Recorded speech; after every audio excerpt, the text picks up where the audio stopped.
Bom dia a todas as pessoas, bom dia aos irmãos em Cristo. Eu vos saúdo com a graça do Senhor e Salvador Jesus Cristo. Agradeço a Ele por essa grande oportunidade de podermos estar juntos, de poder meditar na rica e gloriosa Palavra de Deus. Hoje é um dia especial, porque hoje é o dia do Senhor. Os crentes no Brasil e do mundo, de diversas denominações, dedicam esse dia a Jesus. Hoje é um dia de descanso, é o dia em que nós não estamos no trabalho, nós não estamos ocupados com os afazeres do dia a dia. E dedicamos ao Senhor louvores, hinos, cânticos. Dedicamos ao Senhor a nossa vida e também meditamos na sua palavra. Aprendemos da santa palavra dele, a Sagrada Escritura. Eu lhe convido para abrir a Bíblia, a palavra de Deus, no livro de Atos dos Apóstolos, no capítulo 18. E por que Atos dos Apóstolos, capítulo 18? Porque é a chegada de Paulo em Corinto. E nós estamos fazendo alguns vídeos voltados para essa trajetória de Paulo, de Damasco, não é? Até Roma, quando ele é perseguido em Damasco por pregar nas sinagogas, até Roma. E por que até Roma? Porque o apóstolo Paulo escreve uma carta maravilhosa aos Filipenses. E nessa carta ele diz coisas extremamente importantes que inclinou o meu coração a examinar algumas coisas que Paulo diz. Ele diz assim, Filipenses 1, verso 12, ele diz que as coisas que me aconteceram têm antes contribuído para o progresso do Evangelho. E nós estamos analisando algumas dessas coisas. Claro que não exaustivamente, porque são muitos detalhes e dentro da minha limitação é que eu analiso algumas dessas coisas. Fiz alguns vídeos anteriores e nós já chegamos na segunda viagem de Paulo, a segunda viagem missionária de Paulo, narrada por Lucas, em Atos capítulo 18, ele chega em Corinto. E aqui em Corinto, eu quero destacar pelo menos 4 ou 5 pontos de Paulo em Corinto. Assim, destacar, não dar detalhes, mas um destaque assim de longe. O meu destaque aqui é a chegada de Paulo a Corinto. Segundo, a pregação que Paulo faz em Corinto. E terceiro, a oposição ao evangelho dentro da sinagoga. E em quarto, a oposição ao evangelho fora da sinagoga leva Paulo para o tribunal. E, por último, a hora de voltar para casa. Paulo volta daqui de Corinto. Ele volta de Corinto, faz uma breve visita a Éfeso, deixa lá Áquila e Priscila, faz uma breve visita em Jerusalém, chega em Antioquia. Ou seja, a segunda viagem missionária de Paulo concluiu.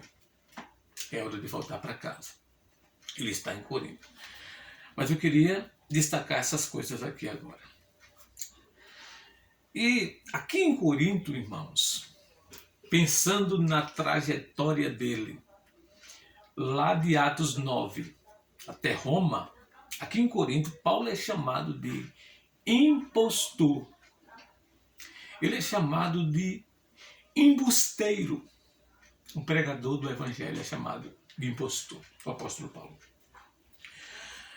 E quais são os destaques de Paulo aqui no capítulo 18? Quais são os destaques? Em primeiro lugar, a chegada em Corinto. Vejam aí o verso 1 do capítulo 18 até o verso 4. Diz assim: depois disto, deixando Paulo Atenas, e foi lá que ele foi chamado de tagarela, pregador de estranhos deuses, em Atenas, partiu para Corinto. Lá encontrou certo judeu chamado Áquila, natural do Ponto, recentemente chegado da Itália com Priscila, sua mulher. Em vista de ter Cláudio decretado que todos os judeus se retirassem de Roma, Paulo aproximou-se deles. E posto que eram do mesmo ofício, passou a morar com eles e ali trabalhava, pois a profissão deles era fazer tendas. Verso 4. Todos os sábados decorria na sinagoga, persuadindo tanto judeus como gregos. Esse é o primeiro destaque daqui do capítulo 18, a chegada de Paulo a Corinto. E alguns pontos nós podemos destacar aqui, que é o encontro de Paulo com um casal. Olha o verso 2, encontrou-se com Áquila e Priscila, sua mulher. Quem é Áquila? Um judeu. Lá do Ponto, daquela mesma região em que Paulo queria ir, quando ele chega em Filipos, e tenta ir para aquela área da Galácia, né? Ponto, Ásia, por ali. Ele é de lá que Deus ele proíbe Paulo momentaneamente de pregar a palavra ali na Ásia. Ele leva Paulo para a Macedônia. Então esse homem é de lá com sua mulher. E por que ele chega aqui em Corinto?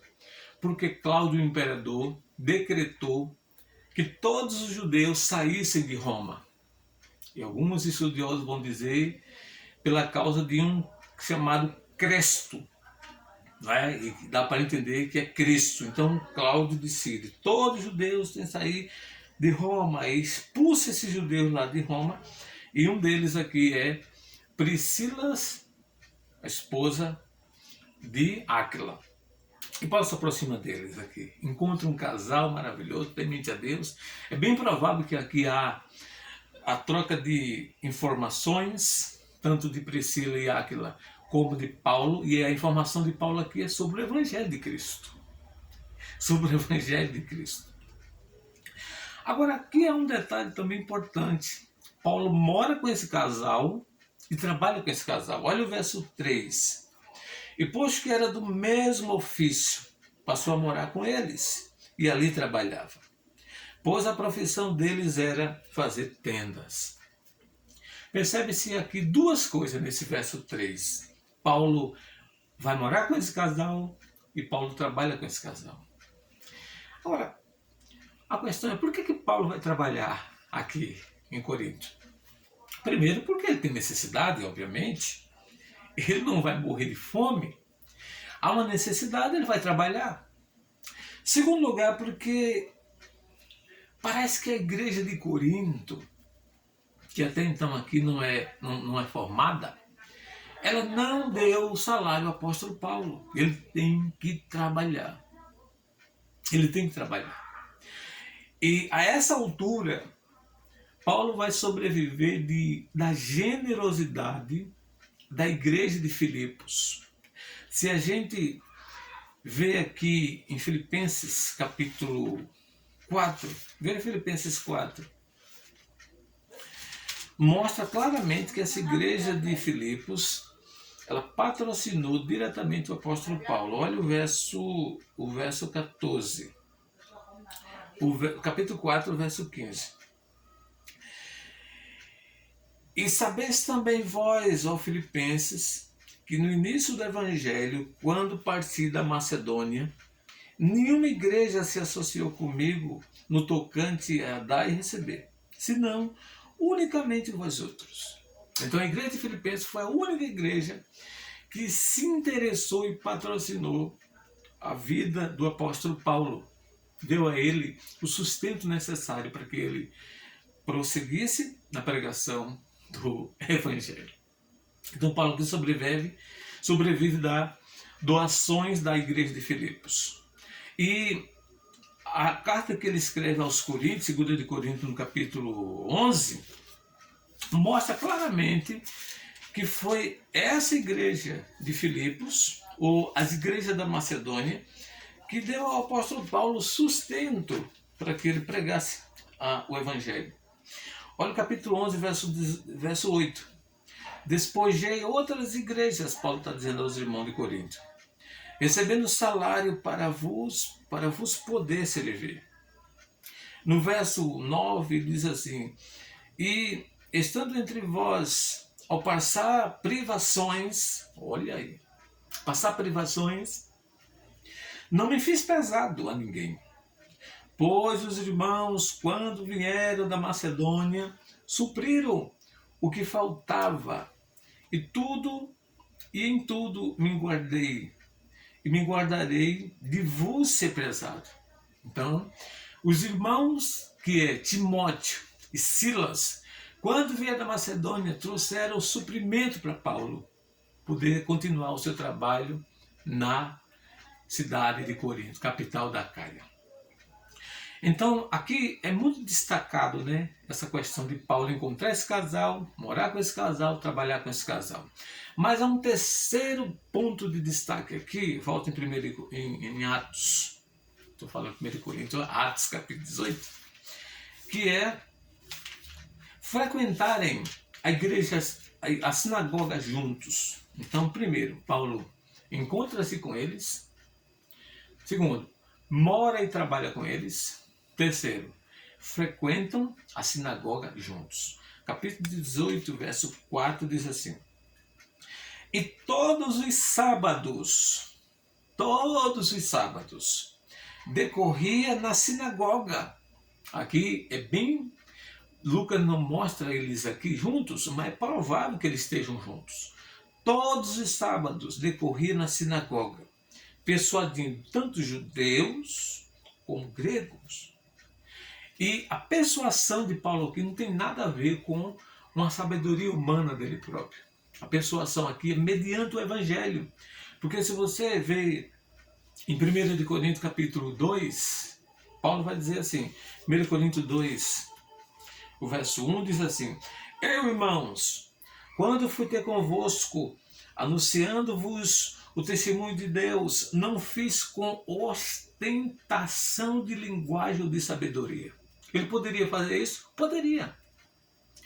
Ele poderia usar retórica como realmente os crentes, os irmãos, as pessoas de Corinto gostavam da retórica. As pessoas de Corinto davam um valor muito grande à retórica. O falar de forma brilhante. A argumentação de forma incontestável. Paulo poderia fazer isso? Poderia, mas não foi isso que ele fez. No verso 2 ele disse assim, porque decidi nada saber entre vós, senão a Jesus Cristo e esse crucificado. Eu fui falar de Cristo. E não é um Cristo como os judeus queriam que fosse. Um Cristo crucificado, Cristo da cruz. Verso 4. A minha palavra e a minha pregação não consistiam em linguagem persuasiva de sabedoria, mas em demonstração do Espírito de poder. Para quê? Verso 5. Para que a vossa fé não se apoiasse em sabedoria humana, e sim no poder de Deus. Então, a persuasão de Paulo ali era mediante a pregação de Jesus Cristo. E ele faz aquilo com poder e demonstração do Espírito Santo. Oh, irmão, como falta isso nos nossos dias? Como é importante quando alguém abre a palavra de Deus, expõe a palavra de Deus, mas não de forma fria, mecânica, mas com poder, com demonstração do Espírito Santo. É bom que se pregue, mas que se pregue na demonstração do Espírito Santo, não é? Para que a fé não se apoie em sabedoria humana e sim no poder de Deus. Então, o primeiro destaque que nós encontramos no capítulo 18 é Paulo, a chegada dele em Corinto. Segundo lugar, é como Paulo prega em Corinto. Volte em Atos capítulo 18, verso 5, diz assim, quando Silas e Timóteo desceram da Macedônia, vocês lembram que nós lemos 2 Coríntios capítulo 11, verso 8 e 9, Paulo diz que os irmãos, né, vieram trazendo o quê? Ajuda para ele, lá da Macedônia. Paulo se entregou totalmente à palavra, testemunhando aos judeus que o Cristo é Jesus. Você percebeu alguma coisa aqui interessante? Sim. Olha, Paulo se entregou totalmente à palavra. Quer dizer que antes ele não poderia fazer isso. Por quê?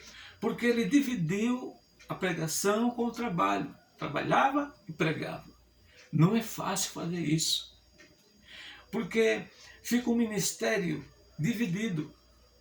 Não é que é errado o pastor trabalhar. Não é errado. Mas o problema está no tempo integral de estudar, de meditar, né? De se entregar totalmente, toda a sua alma, todo o seu espírito na meditação, no estudo, por aí. O preparo para trazer a mensagem, porque não é fácil.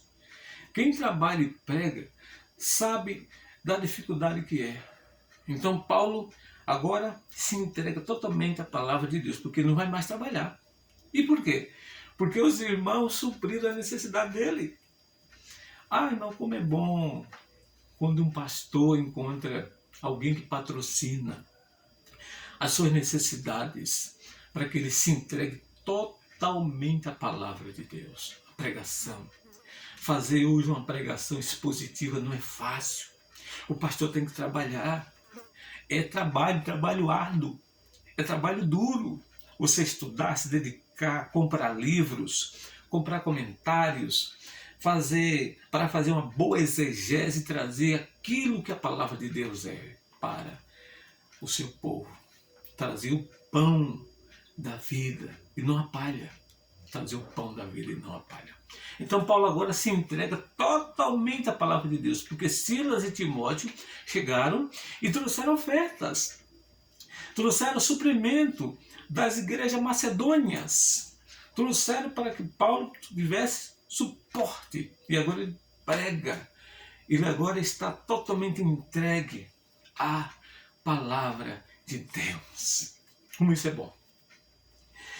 E o terceiro destaque aqui é a oposição ao evangelho dentro da própria sinagoga. No verso 6 diz assim: opondo-se a eles e blasfemando. Vejam que houve uma oposição aí dentro da própria sinagoga. Opondo-se a eles e blasfemando. Irmãos, em todo o tempo que o evangelho é pregado, existe oposição ao evangelho. E aquele se opôs ao evangelho blasfemando. Quando você não crê no evangelho, você só tem agora uma opção: blasfemar, desfazer, desacreditar, escarnecer, porque o evangelho é pregado, ou você crê no evangelho, ou você abandona o evangelho, despreza o evangelho, menospreza o pregador, persegue o pregador e às vezes mata o pregador. Porque não dá para fazer duas coisas. Não dá para crer no evangelho e se opor ao evangelho. Não dá. Ou crê ou se opõe. E a minha pergunta para você é: de que lado você fica quando ouve o evangelho? Quando você tem conhecimento do evangelho, de que lado você fica? Você se opõe ou você crê? Se você se opor ao evangelho, o evangelho levará você ao tribunal de Deus. E lá no tribunal de Deus, você e eu somos julgados e com justiça condenados. Mas se você e eu acreditam no evangelho, não se opõe ao evangelho, fica do lado do evangelho, o evangelho nos pega e leva para os braços do Pai. E lá nos braços do Pai, Ele vai dizer para eu e você: vinde bendito do meu Pai, entrar na posse do reino, ao qual está preparado desde a fundação do mundo. O evangelho fará isso conosco. Então aqui se opõe o evangelho dentro da própria sinagoga. O que é que Paulo faz? Parte B do verso 6 diz assim: sacudiu Paulo as vestes e lhe disse-lhes: sobre a vossa cabeça o vosso sangue. Eu Dele estou limpo, e desde agora vou para os gentios. O que é que Paulo está dizendo? Eu não sou responsável mais por vocês. Vocês agora têm a responsabilidade de viver. Eu preguei a vocês, eu testemunhei a vocês a respeito de Jesus, a respeito de Cristo, a respeito daquele crucificado. Agora estou limpo. Eu não vou responder nada diante de Deus a respeito de vocês. Paulo sai dali.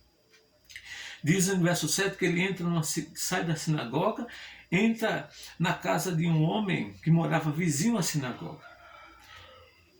E diz no verso 8 algo impressionante. Mas Crispo, o principal da sinagoga, ou o chefe, creu no Senhor com toda a sua casa.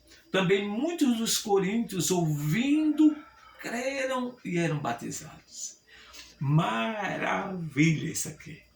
O principal da sinagoga, o chefe, creu. Ele, sua casa. Algumas pessoas de Corinto também creram e foram batizados.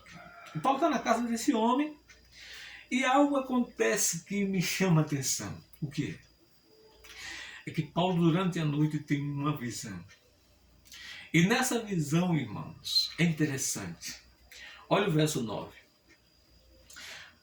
Teve Paulo durante a noite uma visão em que o Senhor lhe disse: não temas, pelo contrário, fale, não te cales, porquanto eu estou contigo, e ninguém usará de fazer-te mal, pois tem muito povo nessa cidade. E ali permaneceu 1 ano e 6 meses, ensinando entre eles a palavra de Deus.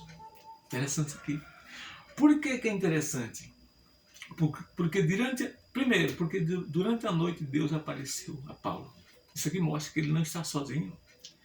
O mensageiro do Evangelho nunca está sozinho. Você prega a palavra de Deus, o Deus da palavra está com você. É Ele quem lhe dá coragem, é Ele que aparece para você, é Ele que lhe dá apoio, é Ele que lhe dá força na hora da dificuldade. Mas eu queria destacar aqui algumas coisas. É que Deus, Ele dá aqui 3 ordens a Paulo. 3 ordens a Paulo. E dá para Paulo algumas razões. Qual é a primeira ordem que Deus dá para Paulo? Aí no verso 9. Diz para ele: não tenha medo. É a primeira ordem que Deus dá para Paulo. Não tenha medo. Não tenha medo. A segunda ordem que Deus dá para Paulo é: fale. Fale. Pregue. Fale, pregue. A terceira ordem é: não te cale. Não te cale. 3 ordens, né? Não tenha medo. Segundo, fale. Terceiro, não te cale. E quais são as razões que Deus dá a Paulo? Primeiro, porque eu sou contigo. Eu sou contigo. Irmão, quando Deus é conosco, nós não podemos ter medo. Porque maior é o que está conosco do que aquele que está no mundo. Maior é aquele que está conosco do que o mundo em si. A segunda razão que Deus dá a Paulo é: ninguém vai fazer mal a você, Paulo. Ninguém. Você acredita quando Deus fala para você através da sua palavra? Ninguém usará fazer mal a você. A terceira razão que Deus dá a Paulo para ele não se calar, não ter medo, falar é, final do verso 10, pois tem muito povo nessa cidade. Ou seja, por que Paulo não deveria ter medo? Por que Paulo não deveria se calar? Por que Paulo tem que falar? Primeiro, porque Deus era com ele. Segundo, porque ninguém ia fazer mal a ele. E terceiro, porque Deus tinha muito povo naquela cidade. O que é que Deus está dizendo? Paulo, tem muita pessoa que precisa ouvir. Tem muitos nessa cidade de Corinto que precisa do seu falar, que precisa do Evangelho. Você não pode parar, Paulo. Você não pode parar. E veja a obediência de Paulo, verso 11. E ali permaneceu 1 ano e 6 meses. Obedeceu, né? ensinando entre eles a palavra de Deus. O medo de Paulo caiu por terra. Eu fico, Senhor. Eu sei que tu estás comigo. Eu sei que tu tem muito povo na cidade. E já sei também que ninguém ousará me fazer mal. Louvado seja Deus. Creia, meu irmão, que Deus é com você. Creia que ninguém ousará fazer mal a ele. Mas creia também que Deus quer que você fale. Que Deus quer que você pregue. Que Deus quer que eu e você abra a nossa boca. Leve essa palavra de graça para as pessoas. Para que elas vejam e creiam que só Deus é o Deus da graça e Jesus é o Salvador para a glória do nosso Deus, para o nosso bem. Agora a oposição ela sai da sinagoga e vai para fora da sinagoga. Agora leva Paulo, a oposição leva Paulo para o tribunal da cidade. A partir do verso 12 diz assim: quando, porém, Galio era procônsul da Caia, procônsul aqui era um governador, né? Levantaram-se os judeus coordenantemente contra Paulo. O levaram ao tribunal, dizendo assim, verso 13: este persuade os homens a adorar a Deus por modo contrário à lei. Olha só, acusando Paulo aqui de impostor. É um impostor, é um falso profeta, é um falso mestre. Ele está persuadindo o povo a adorar contra a lei de Moisés aqui, né? O procônsul não aceitou a acusação, porque ele não quis se envolver com as coisas religiosas. Ele disse: não, eu fui levantado para ser governador dos problemas da cidade, não os problemas de vocês. Resolvam entre vocês mesmos. Resolvam entre vocês mesmos. Então, Paulo aqui, ele é retirado do tribunal e está na hora de voltar para casa, que é o meu destaque final aqui. A hora de voltar para casa.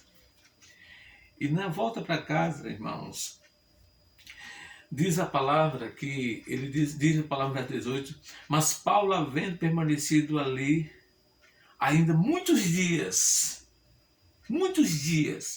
e é daqui que ele escreve 3 cartas.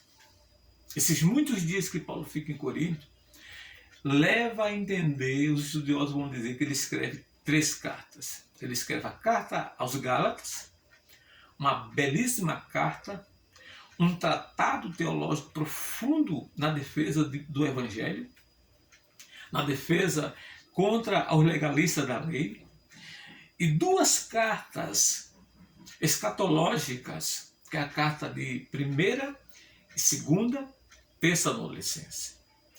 Parece que é as 2 cartas que Paulo fala mais dessa segunda vinda de Cristo do que as outras. E é daqui que Paulo permanece muitos dias, diz a parte B, e por fim, despedindo-se dos irmãos, navegou para Síria, levando em sua companhia Priscila e Áquila, o casal que ele encontrou lá, morou junto, trabalhou junto, frequentaram a sinagoga junto. Depois de ter raspado a cabeça em Secreia, porque tomara voto, aí Paulo chega em Éfeso, uma passagem rápida em Éfeso, verso 19, deixa lá em Éfeso o casal, Priscila e Áquila, que são esse casal aqui que vai dar suporte em relação ao conhecimento de Cristo a um grande orador chamado Apolo, que conhecia apenas o batismo de João, tinha um conhecimento resumido do Evangelho, apenas conhecia o batismo de João, e Paulo parte ali, irmãos, parte dali, e diz para eles assim no verso 21, mas despedindo-se disse, se Deus quiser, olha a garantia de Paulo, se Deus quiser, voltarei para vós outros. E embarcando partiu de Éfeso. Diz a palavra no verso 22, que ele faz uma breve passagem em Jerusalém, salva os irmãos, chega em Antioquia e agora está prestes a fazer a sua 3ª viagem missionária. Eu resumi aqui, porque os irmãos sabem que Esse capítulo 18 é um capítulo robusto, é um capítulo importante, porque Paulo funda uma igreja em Corinto e escreve para essa igreja 4 cartas, mais ou menos 4 cartas. Talvez o próximo vídeo é para falarmos dessa igreja de Corinto aqui, que a gente não falou praticamente nada dessa igreja de Corinto. Uma grande igreja, mas com grandes problemas também.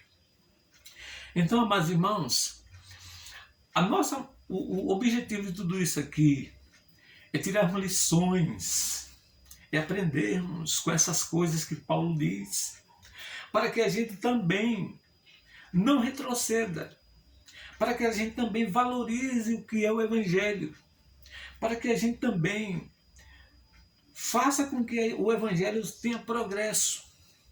E a gente veja o Evangelho não como um negócio particular, mas como a mensagem única e verdadeira, a mensagem do reino de Deus. É para que a gente se dê mais para o Evangelho, é para que a gente faça algo que realmente o Evangelho faça sentido na vida de pessoas que não conhecem o Evangelho. Porque tem muita gente que não conhece o Evangelho. E pasmem, gente dentro de igrejas não sabe por que são salvos, em quem são salvas. Pergunta às pessoas o que é justificação pela fé, o que é eleição, o que é predestinação, o que é a salvação por graça. Muitos não vão saber responder. Ora, se não sabe responder é porque não sabe realmente em que evangelho elas estão, em que base estão fundadas a sua fé. Então que Deus nos ajude, que Deus nos dê graça a examinar essas coisas do Evangelho e possamos ter um coração dentro do Evangelho e que nós possamos viver para o Evangelho. Tudo de bom para vocês, bom dia. Oramos a Deus para que Ele nos dê outra oportunidade como esta e que possamos compartilhar com vocês sobre essas coisas que aconteceram na vida de Paulo. Coisas que ele disse que serviu como progresso, para o progresso do Evangelho. E não atrapalhou o Evangelho de maneira nenhuma. Vamos prosseguir, se Deus assim permitir, e falando sobre essa igreja de Corinto, que a gente não falou sobre ela. E depois nós vamos ver, se Deus permitir, a terceira viagem missionária de Paulo. Um abraço, fiquem com Deus e compartilhe esse vídeo para com outras pessoas. Se inscreva no canal, você que ainda não se inscreveu, deixe o seu like, seu comentário, em nome de Jesus. E você que já se inscreveu, muito obrigado. Eu sei que você é um parceiro do Evangelho, em nome de Jesus. Um abraço.